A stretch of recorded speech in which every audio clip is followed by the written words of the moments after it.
just asking you to get the book and get it where we send it to you. Okay, let's get Brother Toure back on here. I'm sorry, people keep calling. So every time I'm on my phone. Okay, I'm sorry about that. okay. All right. Well, this is live streaming 2026. We know these types of things happen, but we're going to get through this podcast Yes, regardless. ma'am. Absolutely. And so we have a book giveaway. And the book that was chosen for this month is Chain of Ideas: The Origins of Our Authoritarian Age. And it argues that authoritarianism grows from a chain of ideas that build over time, and ideas the justify inequality, and then they take political shape. I think if we look at what's going on in our world today, this book is very relevant. If you would Hmm. like to win a copy of this book, all you have to do is go to rrgbc.org and subscribe. We will pay for the book. If you can't go to the bookstore, which is what we would prefer you do, and pick it up at our cost, we will ship the book out to you free of charge. That's just how important we feel reading is. So we are asking you to please support our bookstores. Also, we want you to go to Save Black Bookstores, Chicago at change.org and sign our petition, as we will be asking for dollars from our local municipalities to support our bookstores. They do this in other communities, so it's not Yep. something unheard of. And then there's the Southside Community Federal Credit Union, which is located at 5401 South Wentworth. And they've been there for 20 plus years and providing personal loans, business loans, Hmm. payday loan. Well, I'm not going to say payday loans. I'm going to say loans uh, in lieu of those high interest rate payday loans. Southside Community Federal Credit Union is interested in you. They're not just a banking institution that are sitting in our community making dollars. They're interested in your economic stability. Yep. Um, and they also offer classes. And if you have children as young as 7 years old and you want to open up an account, you can open up an account there at the Southside Community Federal Credit Union. Greg Brown is the president of that bank, and he's there at your service. So please support the Southside Community Federal Credit Union, as they have been there, as I mentioned, for over 20 years supporting us. Hmm. Okay. And we also ask you to go to our website at rrgbc.org, where you can donate to our cause. We have helped some businesses get websites. We have fought for some businesses to stay open.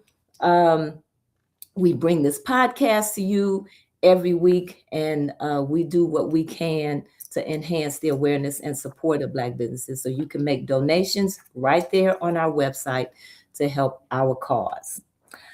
Okay, now to Brother Toure Muhammad of Chicago Eats. You can go to blackchicagoeats.com. He has an exhaustive list of Black restaurants. And I would like to say, to start off, it looks like from what I have read about you that you have spent the last 30 years uplifting Black people with your stories and narratives and articles that you have written. And so when you look back, what was the moment that made you realize that media would be a tool for economic empowerment? Wow. And thank you. That's a beautiful question. First, Sister Denise, thank you for bringing me on the show. I appreciate you. Love the work that your organization is doing. Definitely from Eugene to Underground Books to Mama Doris. Man, you have an incredible and a powerful network of people that I have, looked up to and seen as mentors and as the example, excuse me, on what we should be doing. Mm-hmm. And so, I think in some ways Eugene was a big part of it, with Black Pages International. But Okay. I got into media as I was studying history in college, and I began to see by my junior year that, yes, it's good to study history, but I didn't have to get my degree in history. I wanted it. At that point, I was thinking about teaching, right? So then I joined the Nation of Islam, and I started having aspirations of wanting to have a degree that did more than just allow me to be a teacher, right? Which is what I, of course, was thinking about, like I said, with the history degree. So I started looking at some of the things that influenced history, Mm-hmm. right? When I'm doing research, when I'm learning from my professors, about where you go to find the primary sources to tell the stories of our history, a lot of times it was newspapers. Of course, you could have letters and Mm-hmm. different things that give you firsthand accounts, but a major source of Mm-hmm. writing history were the newspapers. So I said, well, you know, the tale of the hunt will always glorify the hunter until the lions get hold of the pen, right? So I said, well, a lot of these primary resources was told by, our oppressor. So, I saw the value in being a part of helping to document Okay. in real time, what was going on in our communities and making sure our stories were told. And so as I began to study great publications, you had the biggest one, of course, that was in my sphere of influence was the Chicago Defender, Mm-hmm. right? And I saw how the Chicago Defender through history was first telling Black folks, hey, it's some great opportunities up here. Hey, it's some great financial opportunities up here. There's jobs up here. There's Mm-hmm. entrepreneurism up here. People, there's all kind of ways to make money if you come to Chicago. And so that helped to make that, that big push, the Great Migration, the first and second wave. And Mm-hmm. so that I saw how that publication was helping to influence the economy. And of course they were celebrating all of the great stories, right? What was happening with the Negro League baseball, what was happening with black banks, right? So you began to see how the stories have to be told, um, to help drive our economy. And of course we're living in a day now where, it's social media, and those influences, and of course the internet and websites, which is helping to do it today, along with, some of those few still traditional print media. So, I don't think it was one immediate point, but I saw that it was something of value.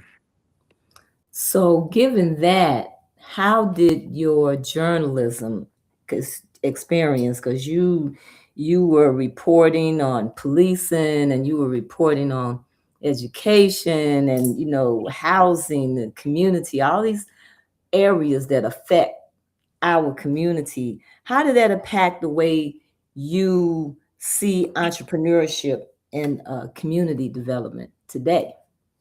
Well, I think some of the most important things was one, as I began to write in the Final Call newspaper about the social ills in our community and some of the solutions, of course there's a discussion about mindset, right, that has to be discussed.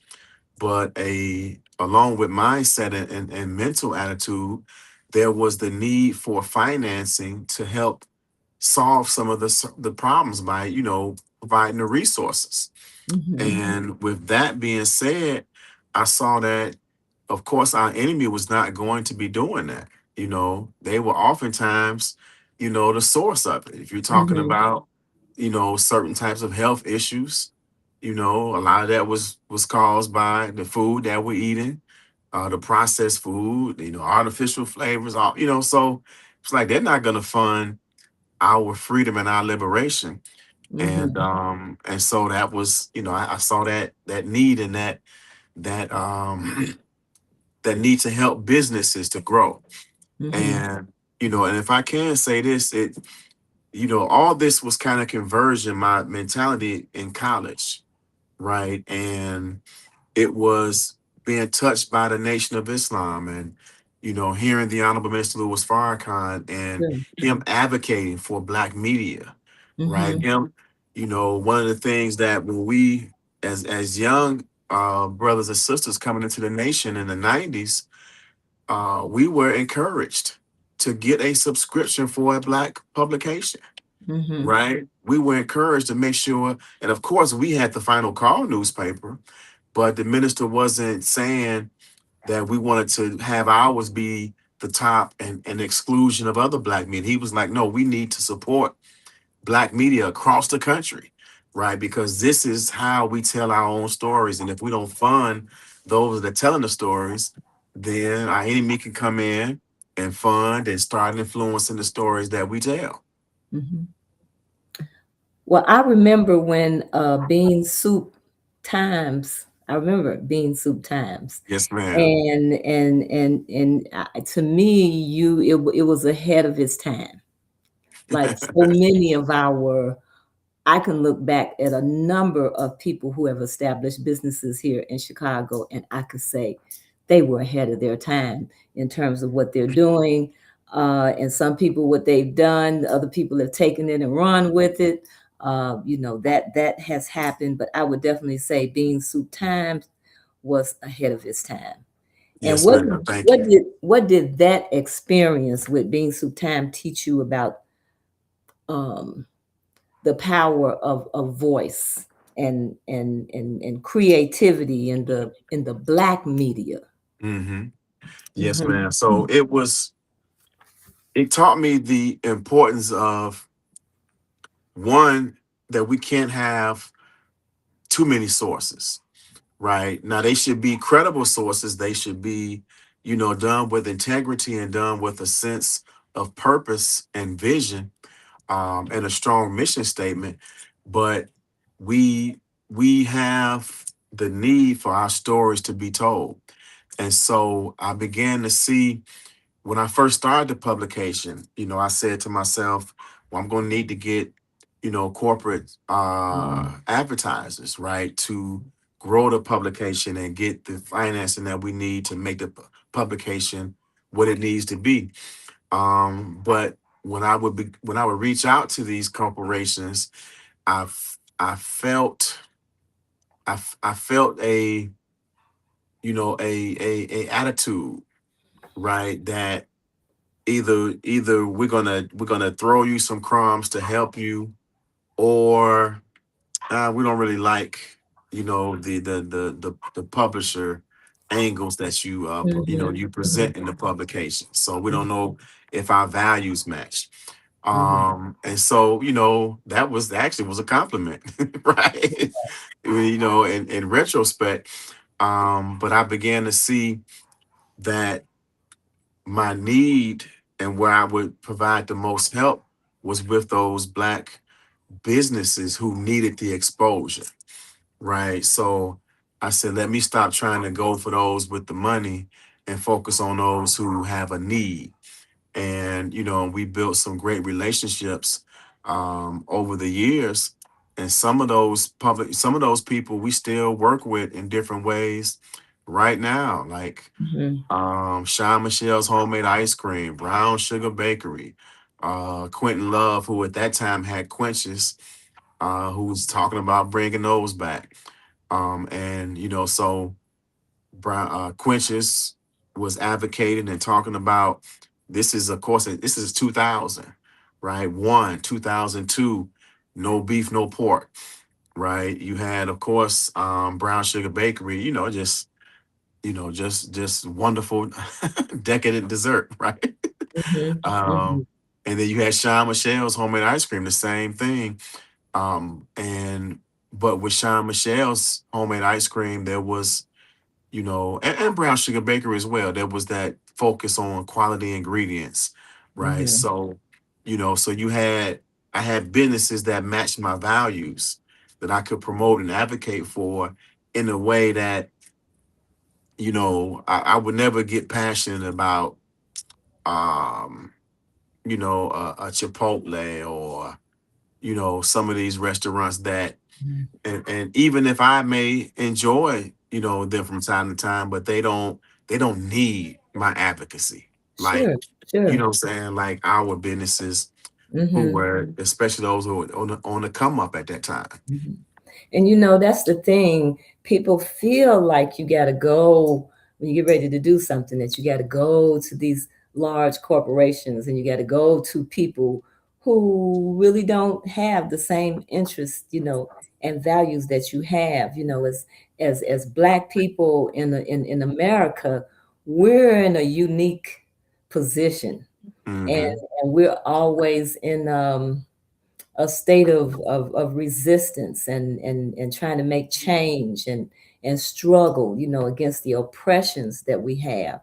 And it's a beautiful thing that you're able to find what you need right here in your own community amongst your own That's people. right. And it made me think about the story of Soul with Soul Train with Hmm. Don Cornelius and Johnson Products.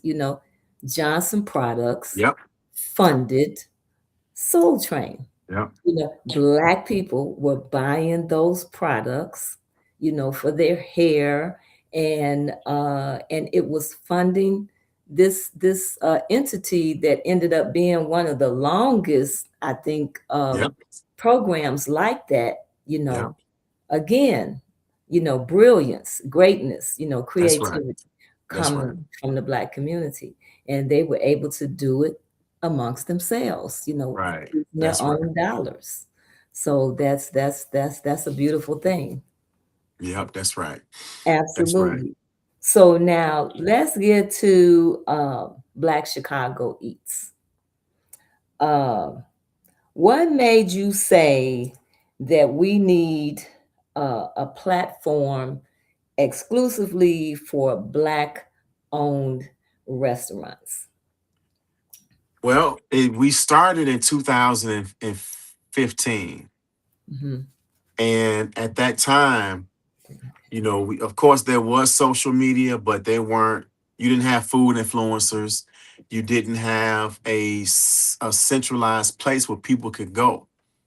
And Sister Denise, I think I made, I won't say a mistake, right? But I did a large event called the Taste of Black Chicago, right? And I went on several news stations and I told them that there was a need for Black Chicago Eats, the directory, because there was no place you could go to find Black cuisine. Hmm. And Black cuisine was too diverse to be put into any category. I said, you can go and find, if you want Asian food, you can go on Google and search for Hmm. Asian and you can narrow it down: Philippine, Korean, Chinese, Japanese, right? Indian. You could find it. And if you wanted Italian, you can just Google Italian. I said, but you can't put in, what are you gonna put in? Soul food? What are you gonna put in? Black owned?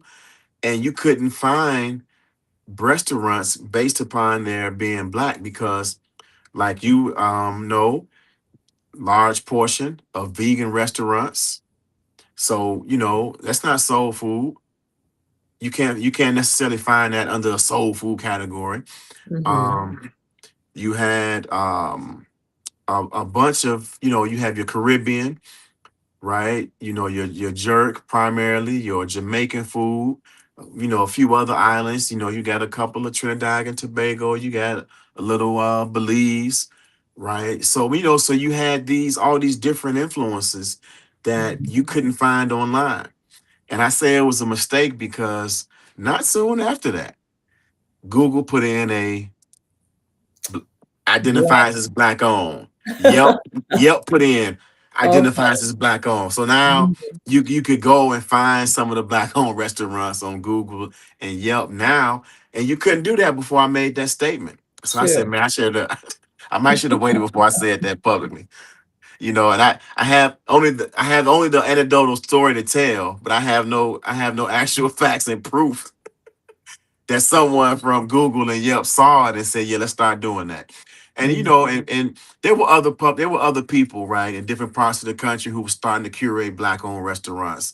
Sure. Kind of around the same time. So it could have been, just that they saw the need for it because it was in the atmosphere and other people were doing it as well. Yeah, but so with that being said, we started, of course, before COVID, and we had maybe 150. I was still finding a few more, so we ain't got up to maybe 175 black-owned restaurants in Chicago, and it blew people away because we didn't know it was that many. We were still kind of isolated, and people didn't have a clue about, in everybody's mind, it was like, okay, what's black-owned? We got Harold's. We got Mhm. Soul Veg. We got, but Mhm. people couldn't name maybe 10, off the top of their head, 10 black owned restaurants. And they So were focused on the ones that had closed. yeah, exactly. A lot had Yeah. closed. Somebody told me, man, wait, check out Soul Queen. Ah, man, Soul Queen been closed for a Yeah. minute. Etna's was closed, Mhm. So when we we started curating the list, and then now COVID hit, and we didn't know for a little while what to expect. But then during COVID and since COVID, it's roughly 500 black owned restaurants. Wow. And the restaurants were starting on levels, many of them started on levels that have been unprecedented, right? Before COVID, some of the black owned restaurants that were opening were, kind of takeout, there weren't a lot of sit down restaurants. There wasn't any, like, quote unquote fine dining or upscale dining. It was very few. But now restaurants are opening up, and they're opening up on a grand scale. Mhm. Everything is pure and pristine in terms of their ambiance and their cleanliness and their comfortness. Um, and like, I mean, and it wasn't just, you got Five Guys, you got Portillo's, those restaurants, even, those big ones now, they start off in little hole in the walls, right? They start off Mhm. as hot dog stands. But now you have black restaurants opening up, and it was, you got Signature, you got Brulee, you got a lot of restaurants that are in the South Loop and in different parts of the city, the Soul Food Lounge, right? Just opening up with a real wow factor. Okay. And so, I think a lot of that was attributed to the COVID and to opportunities. And what I've seen is a lot of restaurants prior to COVID were opened up by people who love to cook, and that was their primary focus.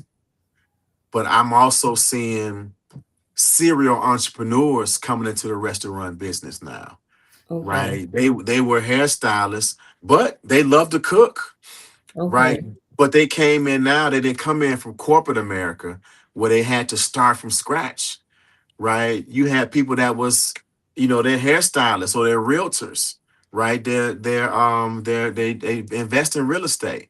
So when that hairstylist, before they opened up their restaurant for 10 years, 5 years, they were providing the food and doing meals to their hair customers, Okay. right? So they opened up with a whole established clientele.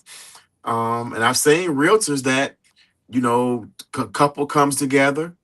One is the real estate expert, and they know how to find properties and get some good deals and get a great price for a build out. And the other one loved to cook, right? So now they're combining their forces and introducing themselves into the market in a way that, it's different and it's beautiful and amazing. Wow. What would you say are some of the misconceptions around black owned restaurants? Well, you don't hear them as much as you used to, but you Mhm. still will hear them some. And, there's still some small rumbles. Um, it just sometimes it just sounds a little different now, right? So when I first started promoting and posting and talking about black owned restaurants, I post a restaurant and guarantee 4 or 5 people was gonna say, "Well, if I'm gonna go to this black owned restaurant, it better be good." Mhm. Well, why would I be posting it? I'm not going, And if someone has taken the time and opened up a restaurant, you can assume that the food should be quality, Mhm. right? Of course there may be some off nights, but and there, every now and then there's some anomalies that, started off bad and just stayed bad. But all the restaurants, man, they got great food, right? And it's just finding those restaurants that can cater to your particular taste buds and desire and needs, right? Okay. So, did I answer the question? Yeah, you did. Yeah. And Okay. one of the hard, I think, open up a restaurant is probably one of the most difficult businesses to run. The statistics on them being able to stay open. Right. And then there's the conversation around a lot of people can cook, uh, but then there's the other aspect of running the business. And I Right. The listened to you business. talk a little earlier about people who are already in business, running a successful business, whereas as a hairstylist or, being in the Yeah. real estate and so on and so forth. Um, and so that obviously is something that is changing, that Yeah. for the better, because Yeah. you do have to be able to do more than just cook. You got to know how to run the restaurant, and keeping the food, if it's good, keeping it consistent. That's right. Oh, that's so key.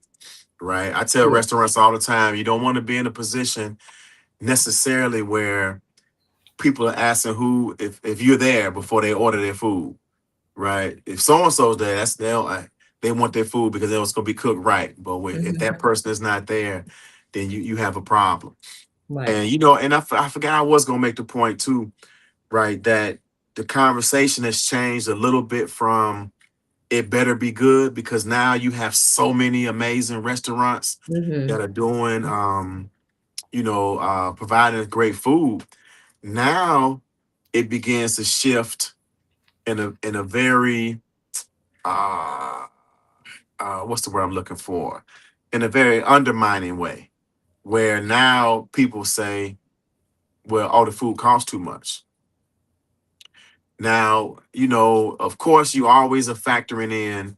I think with restaurants, there's three things they got to focus on or have understand. Right? You have your price, you have your quality of your food, and you have your customer service. Right? So, two of those things, at least two, have to be in the favor of the customer. Right? And so, if the price is high, then the customer service has to be high and the quality of the food has to be high, Mhm. right? And a lot of times when it comes to black consumers, we only focus on the quality of the food, right? I used to wait tables, Mhm. right? And when I waited tables, it was very important for me to create a whole experience for the people that came to eat. I knew if I made sure that I was, taking care of them and, made them laugh and, did certain things, then the quality of the food was just it was good. I was in college. I worked at Red Lobster, Okay. right? That's decent food, but it's not, Mhm. what I'm saying? It wasn't fine upper scale food, but it was decent food. But I knew if I gave an experience with decent food, my tip would go and the price tag on what they spent would go up, right? And so if you have a restaurant that has good food and an amazing experience, it's going to cost a little bit more for that restaurant than your takeout, right? Even though, that fried chicken may be the same fried chicken in terms of quality in the takeout and in the sit down restaurant. So with us, we often are questioning the price tag of the food without looking at the entire experience. I could have chicken at home. Yeah, but you came down and sat down, you had a server, you had drinks, you had, you had it, you're paying for the entire experience, not just the food itself. Mm-hmm. you Mm-hmm. know.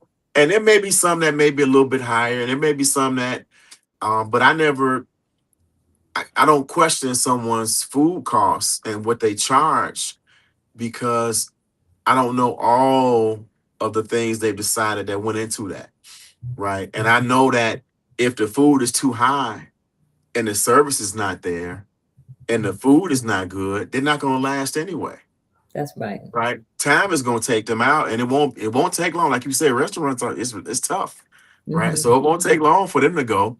But if your food quality, if your price is low, then you got your food quality still got to be decent. Yeah. Um, but you might get away with bad customer service, Mm-hmm.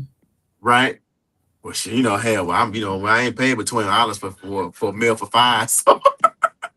So you might take a little rudeness. Notoriously, I see it changing though, but notoriously, right, a lot of quote unquote Jamaican Caribbean spots, not weren't necessarily the best customer service, right? But the food quality was good, so you keep going.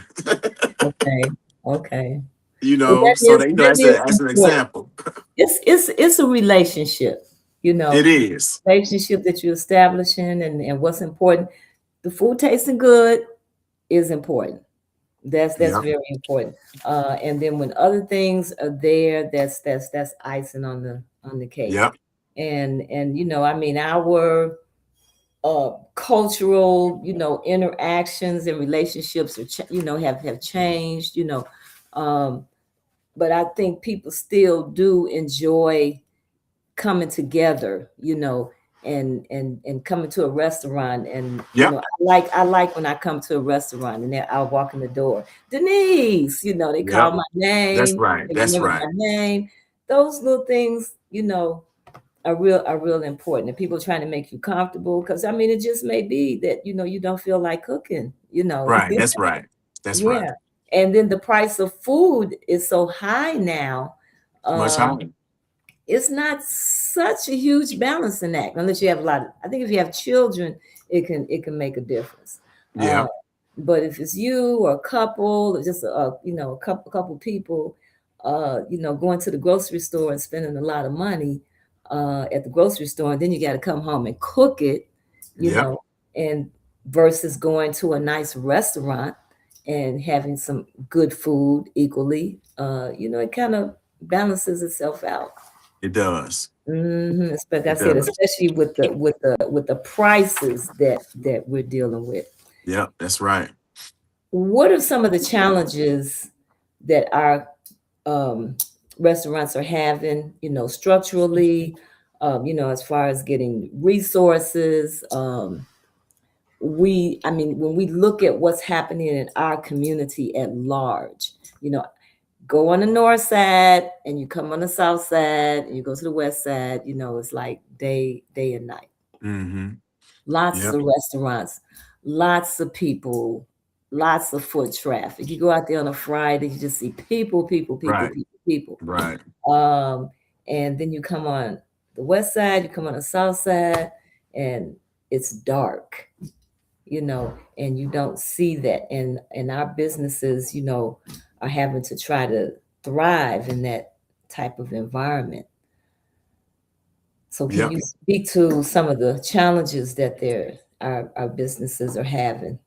Yep. Well, I think you hit it. You hit it on the head. The outsideness on the west side and the south side is very different from the north side. And so with our restaurants and businesses in general, we're looking and finding places where we create oases oftentimes in spaces that may not have a bunch of businesses up and down the block, right? Or they're your basic, traditional stuff. You got your Family Dollar, you have your laundry, your cleaners, or but not a lot of stuff in between there. Not a lot of specialty small boutique places, right? For clothing, for skincare and hair care, right? We don't have a lot of those things where we can just make our communities what they should be is a place where we can work, shop, and live, Mm-hmm. right? Right. Mostly the west side and south side. And of course I'm being a little general, but a lot of it is we live there and we shop outside the community and we work outside the community. Mm-hmm. Right. So that makes it a bigger challenge for our restaurants to have a space, right, that just has constant traffic. So they have to do more oftentimes with social media, with marketing, to really make their location a destination place. You Mm-hmm. right. So some locations are a little bit better than others. Some restaurants know how to market a little bit or a lot better than others. So and you see it oftentimes in the flow of traffic. Okay. Yep. So, but those are definitely two challenges. And then, I think that and one thing we've been looking at, your restaurants have chambers of commerce. And we got a few strong ones on the south side and the west side, but you have chambers of commerce and you have associations like the Illinois Restaurant Association, right? Who are focused on advocating for things that restaurants need that they don't have the time to advocate for themselves, Mm-hmm. right? So, public policy things that affect small businesses and restaurants, we could be doing a lot better with in those areas. Understanding, the ebb and flow of projects and plans in our community. So, you know, you sometimes a restaurant goes into a space or a business goes into a space where there's the promise of development of the area. But then they set up shop with the promise of that, but they can't survive the period before the neighborhood transforms, right? Mm-hmm. So they come and go, right? So having a better grip and knowing what we can do to help push, certain developments in certain areas would be important. And then what I do notice and what you see up north, people talk about crime, right? Crime is all over the city, Mm-hmm. right? But up north, you see the chambers, you see the associations, they come together and they create support systems along with the police department, right? For security, have security measures. Some is clearly seen, some is kind of hidden, right? But I don't think we as business associations and groups on certain areas talk about or put resources towards, okay, we're gonna hire some roving security. And we're gonna train them not just on being a show of force, but also on community engagement. Right. So a lot of times you can solve issues with the right community engagement. And not just, a show of force. So, all those things, I think those are a couple things that, you know, the restaurants oftentimes don't have the time or because they're just trying to survive in the moment, right? And all of them don't have the time and energy to place into some of those advocacy areas. Is there a Black Illinois restaurant organization There isn't, I or a believe there was, Chicago? yeah, I believe there's one that started recently. And I think they're kind of under the umbrella of the Illinois Restaurant Association. And there are a few nonprofits. We started a nonprofit organization recently to kind of be an advocate for the restaurants, but not in, not a an advocate for the restaurants in the space of how they interact with the community, but not necessarily an advocate for the restaurants, right? So it's a little an association a little bit different from, let's say, a nonprofit organization that is focused on advocating for businesses in the community, right? So, but yeah, there needs to be So it sounds like our some chambers need to be stronger. Our chamber of commerce need to be stronger, and our restaurants need more advocacy, and it needs to come from the community. it needs to come from the Um, community. it, Yep, it has to come from the community. yep. I remember going up north. I was looking for a coffee shop, and I was asked the lady about a Starbucks, and she Hmm. says, "Oh, she says we support the locals." There Okay, you go. Yep, so that's told me yep, volumes, yep, right there. And she went to telling me about this little coffee shop around the corner, you know. But that tells me that the community has sat down there with you go. these establishments and talked about what they would like. And that's another Yep, thing. People often bring things to to the Black community without the Black community's input. yep, yes, You know, ma'am. it's been a big Yep, complaint about the, Obama Center over here. The people over here in South Shore have had little input as to what is going to go there hmm, and how it's going to impact the community. So I really think when a business comes into a community, there needs to be a forum or a yep, format where they can sit down with the people in the community. So even that the community knows that they're there. yep. And I That's think right. that's another missing piece because we have a lot of people with businesses in our community. They come in, they set up shop, and and Black people patronize them, and they don't give anything back. That's one of the reasons we started this organization. And I'm Hmm. talking about the Arabs and the Koreans, Yep, especially. You know, yep, have created generational wealth off of yep, our community, yep. and they set up shop and they don't give anything back, and they open up a business. And well, who asked you to open up this business? Right. Who Yep, asked you to come here? Nobody has to ask. It yep. seems like people can just come in our They community just and just set stock up up shop. what they want, and then we are expected to go along with it. Yep, that's right. And they don't even focus on making it quality. This Right. was this was years ago, but I never forgot. This was like a wake up moment.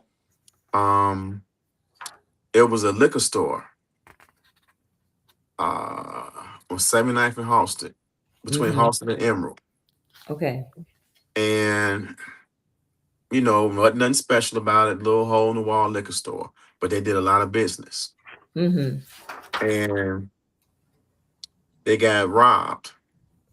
And in the course of them getting robbed, it was two brothers. One brother was killed right there on the street by the robber. Um, it was less than a week he was back open. He pull Mm-hmm. up bulletproof window Mm-hmm. and open right back up. And I said to myself, how much money is he making Mm-hmm. that he didn't even pause Mm-hmm. for more than a week to bury his brother? And I said that must be the foundation and the source for the entire family, Mm-hmm. right? And they knew they couldn't, they couldn't stop that, Right. that cash flow from coming in. Right. Yep, Right. yep. And with, like I say, with no input from the community on Mm-hmm. what was needed, they just set up shop and made a ton of money. So when Yep. you the restaurants that are on your site, uh, are they just in Chicago, or Um, throughout we have Chicago and the suburbs, in the right? suburbs? And we're Okay. starting to branch out to some, surrounding cities. But right now it's Chicago and all of the surrounding suburbs. that we Mhm. can find from Romeoville. I think we got one on in Joliet. Definitely a lot in the south suburbs. Dalton and Madison and places like that. Um, but yeah, we're gonna start branching out towards Milwaukee and Detroit as well, and Okay. so Nashville. We're gonna hit other cities, but we're not gonna take away the Black Chicago Eats Okay. brand. We're gonna be Sure. Chicago everywhere we go, right? Okay.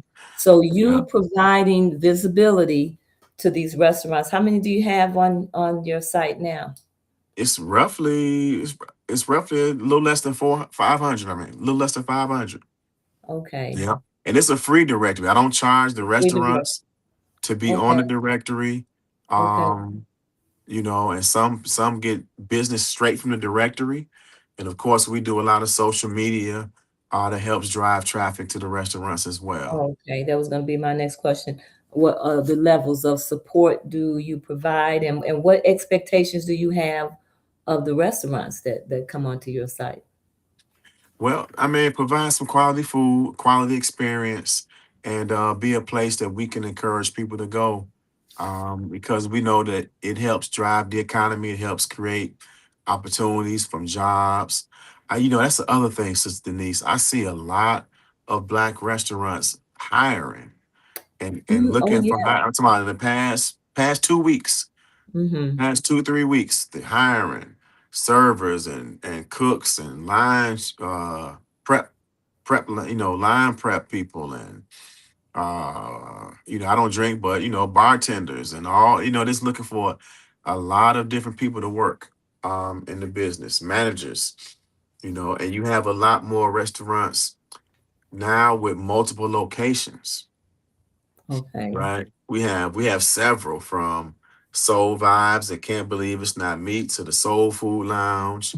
And Sean Michelle's getting ready to open up another location in South Another Holland. location, because Yep, they in have South Holland. one here in Chicago. They have Hmm. one in Flossmoor, right? Yep, they closed that one in Olympia Fields, Flossmoor. Yeah. Okay. So they Open a different. closed that one, but now they're gonna open up in South Holland. Wow. Yep. Wow. So is that one of your, if you were to give a story about the restaurants that you have given this visibility to and the economic impact that it's had, maybe I just say share a story with Yeah, one well, definitely Sean Michelle's. I Dale. think Sean Michelle's and Brown Sugar Bakery they're like their favorites personally, Okay. right? For a variety of reasons, and we've done a lot of work with them in different ways over the years. But Sean Michelle's, the owner, and I went play Little League baseball together. Mm-hmm. Right, that's how far back we go, and the origin story of him creating ice cream and having an ice cream shop is that there was a lady who made homemade ice cream that he got after baseball practice, right? So, and we've been friends. I watched him and his wife go on prom together. And when he first started making ice cream, he would call me up. We didn't have cell phones, we had landlines, right? He called me Mm-hmm. at my house and say, "Man, I got some ice cream. Can I bring some by?" And I would come out the house and buy ice cream out the trunk of his car. Mm-hmm. He had dry ice. I never heard of dry ice before. I was like, man, what? Why is the ice smoking? Wow. How long you been driving around? This ice ain't melted yet, So I had no clue what dry ice was. So I've been a supporter, and a fan from the beginning, and to see how much he's grown. So we've come in, we've Mm-hmm. helped with, social media, we've helped him with promotions, we help advocate for, grand openings. Um, we done a lot of different stuff with him. Matter of fact, this is one of the funnest things. When I was working for Congressman Bobby Rush, but on the weekends Sean Michelle's had a ice cream dipping thing at Brown Sugar Bakery. Mm-hmm. and I was in there scooping. I was selling ice cream. I was in there scooping ice Okay. cream, boop, and and just having a fun time. And that's Mm-hmm. how I began to work with Brown Sugar Bakery. We started Okay. her Facebook page and her Instagram page, and I think the Instagram page is now at 90,000 followers. But we know we were for the first maybe 10 years, Now, right? that's a challenge. You're dealing with the digital part of the businesses now. There's a lot of I guess it's necessary to Yeah, it be able is. to know how to market yourself through social media. So Yeah. what would you have to say, or what kind of advice would you give around that? Well, the first thing is just I think the most immediate thing is mindset, right? Restaurants have to understand, number one, that social media is here to stay, right? And to not be on social media it's like not being in the yellow pages 30 Right. years ago, right? People will not feel you exist, right? That was where everyone looked for a business. Mm-hmm. So, and I think a lot of restaurants get that now, right? You have to, when you create your restaurant, your business, you have to also create your media department, right? And know that, there's some lessons that you need to learn, or you can hire somebody who knows those lessons already. But if a restaurant stops posting on their page for 2 weeks, when a consumer goes to look for that restaurant on social media and they see you haven't posted in 2 weeks, they'll assume the restaurant closed down and they're So gonna what start are looking they? So somewhere what else. kind of postings are they looking for?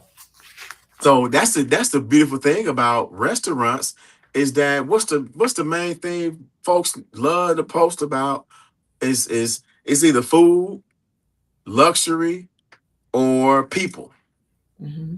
right? Women posting about themselves. Where you going on vacation, or your car and all this stuff, and food.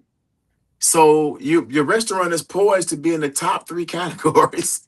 Mm-hmm. So take pictures of your food, take video of your food, right? Sometimes I would tell restaurants, sometimes you just take a week. I'm sorry, take a day out of the week, and just focus on taking pictures and content that you can share for a whole month, right? Mm-hmm. 2 hours out the day. Maybe you open at noon, one day out the week, come in at 10 and do everything early and just make food that you can take pictures of, Mm-hmm. right? Or you do it at noon and make food that you maybe give to a customer. Right here, I Sure. made this for you, but you're doing it for the content, because that's what people are looking at. People now eat with their eyes on social media first. Where do I want to go eat? And they may go to Google, they go to Facebook, or they see that influencer post some food. Let me see what that food look like. Oh, look at that lobster. Okay. Look at that shrimp. Look at that chicken. Right. And then now, because of what they saw, now they want to go check out the restaurant. And of course, Mm-hmm. hearing what somebody said, that third party endorsement from a food influencer or just anybody. You Mm-hmm. don't have to be a food influencer for me to listen to you. Sure. Somebody could just say, "Hey, I just went to this restaurant yesterday. The food was amazing. Here's a few pictures of it, and I'm going back." And we will respond based upon that. So use that social media post. Once a day. Take some time to take a bunch of pictures that you can post throughout the month. Okay. So how can someone uh, get associated with Black Chicago Eats? Man, If follow us someone on if they Instagram, Facebook. Come to the website, sign up. We got an email list and a text message. oh, Brother Muhammad, let's see what happened. Okay, there you Yep. are. They can sign up, to get updates from us. We're actually going to start a campaign we're calling Tap In Chicago. And Okay. we're going to give Black Chicago Eats, we want to give rewards and points that lead to rewards to Black owned restaurants for, I'm sorry, I don't know what happened there. The Black owned restaurants for supporting. right? Mhm.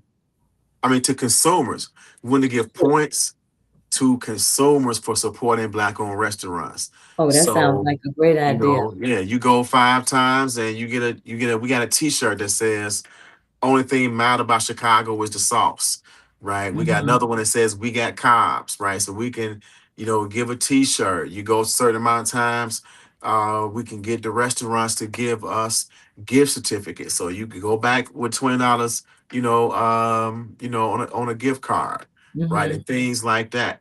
Sometimes it can be for the smaller restaurants, takeout restaurants. We'll do something for those that really are top supporters where they can, have a whole night. We had a limo come pick them up, take them to a restaurant, have a good time, take them back home. We're gonna do stuff like that. So we're Okay. launching that real soon. So folks can go to the Okay. website, sign up to get the updates. So there are a lot of perks with signing up with Chicago Eats with your business. You're not only getting visibility, but you're getting some marketing. You're getting a lot of support to help make you successful. That's So I right. think that's a wonderful thing that you're doing. Well, we're at the top of past the top of the hour. I'm going to let you have the final words. Really like what you're doing, Brother Muhammad. We have lost your visibility here again, but we're talking here the brother Toure Muhammad of Chicago Eats, and he has a black directory of black-owned restaurants here in Chicago and in the suburban area. They're providing all types of supports. If you have a restaurant and you are black owned, you want to contact Brother Tory. And so, how do the restaurants, if someone has a restaurant, how do they contact you? They can actually go to the restaurant, send me a message. I mean, I'm sorry, go to the website and send me a message straight through there. They Hmm. could reach me directly at Tori at blackchicagoeats.com. They can call me 773-531-8798. They can DM me on Instagram, Facebook, right? We try to check all of our messages coming from everywhere. And Okay. All right. Well, your final words. so my final word is we thank you, Sister Denise, for the work that you're doing to uplift Black-owned businesses, and we thank you for the work that the organization is doing to make sure that folks are literate, right, and we continue to read and pick up Mhm. books, and for advocating, of course, with Black Pages International to know where all of our businesses are across the city and across the country. That's right. And every Wednesday night, we bring a Black business to you on this podcast. And this was another wonderful Black business that we have in our midst. And I want to thank you for coming. And as we say every Wednesday night, it's very imperative that we support our businesses. It's very imperative that we support our own. And often, what we need is reminds me of the Wizard of Oz when Dorothy was running and all over the place, and everything that she needed was already right there. Right there, right Okay, there, our feet. Yep. so that's how we have to think. Yes, ma'am. Okay, Thank you. Appreciate you. okay. So thank you, and you have a good night. All right, you too. All All right, right. peace.